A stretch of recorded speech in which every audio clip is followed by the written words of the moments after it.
ಇನ್ನು ಈ ಒಟ್ಟು ಪ್ರಕರಣದಲ್ಲಿ ಕೇಳಿಬಂದಂತ ಕೆಲ ಕ್ಯಾರೆಕ್ಟರ್ಗಳ ಹೆಸರು ಅಂತ ಅಂದ್ರೆ ಒಂದು ಮಹೇಶ್ ತಿಮರೋಡಿ, ಮತ್ತೊಂದು ಗಿರೀಶ್ ಮಠಣ್ಣನವರ್, ಮತ್ತೊಂದು ಸುಜಾತಾ ಭಟ್, ಮತ್ತೋರ್ವ ಸಮೀರ್.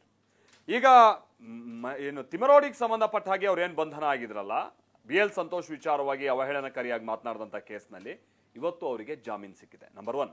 ನಂಬರ್ 2, ಸಮೀರ್ಗೆ ಸಂಬಂಧಪಟ್ಟ ಹಾಗೆ ಆತ ಈಗ ಆಂಟಿಸಿಪೇಟರಿ ಬೇಲ್ ಮೇಲಿದ್ರು ಕೂಡ ನಾಳೆ ಆತ ವಿಚಾರಣೆಗೆ ಹಾಜರಾಗಬೇಕಾಗಿದೆ. ಹೀಗಾಗಿ ಬಳ್ಳಾರಿಯ ಕೌಲ್ ಬಜಾರ್ನಲ್ಲಿದ್ದಂತ ಆತನ ನಿವಾಸಕ್ಕೂ ಕೂಡ ಹೋಗಿ ನೋಟಿಸ್ ಅನ್ನ ಅಂಟಿಸ್ಕೊಂಡಿದ್ದಾರೆ.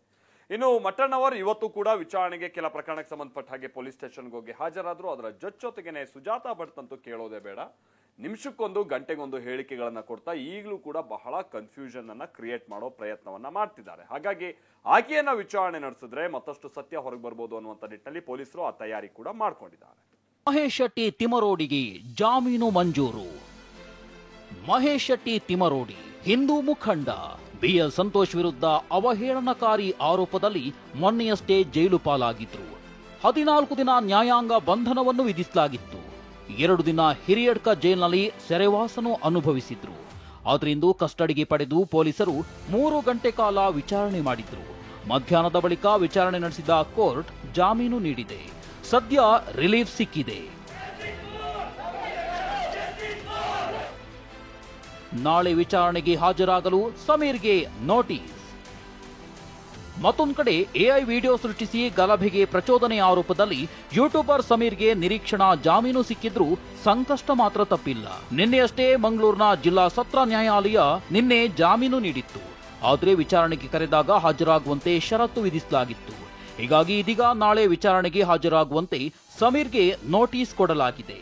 ನಿನ್ನೆ ಬೆಳ್ತಂಗಡಿಯ ಪೊಲೀಸರು ಬಳ್ಳಾರಿಯಲ್ಲಿರತಕ್ಕಂತಹ ಕೌಲ್ ಬಜಾರ್ ಏರಿಯಾದ ಒಂದು ಬಂಡಿಹಟ್ಟಿಯಲ್ಲಿರತಕ್ಕಂಥ ಅವರ ಸಮೀರ್ ಅವರ ಸಂಬಂಧಪಟ್ಟಿರ್ತಕ್ಕಂಥ ಮನೆ ಮುಂಬಾಗಿಲಿಗೆ ಈಗ ನೋಟಿಸ್ ಕೂಡ ಅಂಟಿಸಿರುವಂಥದ್ದು. ಅಂದ್ರೆ ಕಳೆದ 3 ಬಾರಿ ಕೂಡ ಅವರಿಗೆ ನೋಟಿಸ್ ಅನ್ನ ಬೆಳ್ತಂಗಡಿಯ ಪೊಲೀಸರು ಕೊಟ್ಟಿದ್ರು. ಆದರೆ ಇವರಿಗೂ ಕೂಡ ಆತ ವಿಚಾರಣೆಗೆ ಹಾಜರಾಗಿರಲಿಲ್ಲ. ಬೆಳ್ತಂಗಡಿ ಠಾಣೆಗೆ ಹಾಜರಾಗುವಂತೆ ಸಮೀರ್ಗೆ ನೋಟಿಸ್ ಕೊಡಲಾಗಿದೆ. ಬಳ್ಳಾರಿಯಲ್ಲಿರೋ ಬಂಡಿಹಟ್ಟಿಯ ಮನೆಗೂ ನೋಟಿಸ್ ಅಂಟಿಸಲಾಗಿದೆ. ಬೆಂಗಳೂರಿನ ಹುಲ್ಲಹಳ್ಳಿ ಬಳಿಯ ಬಾಡಿಗೆ ಮನೆಗೂ ನೋಟಿಸ್ ಅಂಟಿಸಲಾಗಿದೆ. ಆದರೆ ಸಮೀರ್ ಎಲ್ಲಿದ್ದಾನೆ ಅಂತ ಇದುವರೆಗೂ ಗೊತ್ತಿಲ್ಲ. ಅನನ್ಯ ಅನ್ನೋ ಮಗಳೇ ಇಲ್ಲ, ಸುಜಾತಾ ಭಟ್ ಉಲ್ಟಾ. ನನ್ನ ಮಗಳು ಅನನ್ಯ ನಾಪತ್ತೆಯಾಗಿದ್ದಾಳೆ ಎಂದಿದ್ದ ಸುಜಾತಾ ಭಟ್ ಇದೀಗ ದಿನಕ್ಕೊಂದು ಹೇಳಿಕೆ ಕೊಡ್ತಿದ್ದಾರೆ. ಅನನ್ಯ ಭಟ್ ಅನ್ನೋ ಮಗಳು ಇದ್ಲು ಇಲ್ಲ ಅಂತ ಗೊಂದಲದ ಹೇಳಿಕೆಗಳನ್ನೇ ಕೊಡ್ತಿದ್ದಾರೆ. ದೂರುದಾರಿ ಸುಜಾತಾ ಭಟ್ ಹೇಳಿಕೆ ತೀವ್ರ ಚರ್ಚೆಯನ್ನೇ ಹುಟ್ಟುಹಾಕಿದೆ.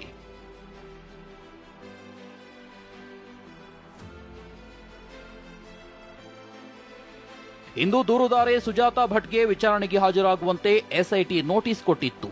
ಇದಕ್ಕೆ ಪ್ರತಿಕ್ರಿಯಿಸಿ SITಗೆ ಪತ್ರ ಬರೆದ ಸುಜಾತಾ ಭಟ್ ಆಗಸ್ಟ್ 29ರಂದು ವಿಚಾರಣೆಗೆ ಹಾಜರಾಗ್ತೀನಿ ಎಂದಿದ್ದಾರೆ. ಮತ್ತೊಂದು ಕಡೆ ಸುಜಾತಾ ಭಟ್ ಮನವಿ ಮೇರೆಗೆ ನಿವಾಸಕ್ಕೆ ಬೆಂಗಳೂರಿನ ಬನಶಂಕರಿ ಠಾಣಾ ಪೊಲೀಸರು ಭದ್ರತೆ ನೀಡಿದ್ದಾರೆ. ಮನೆ ಬಳಿ ಯಾರನ್ನು ಬಿಡಬೇಡಿ ಎಂದು ಸುಜಾತಾ ಪೊಲೀಸರಿಗೆ ಮನವಿ ಮಾಡಿಕೊಂಡಿದ್ರು.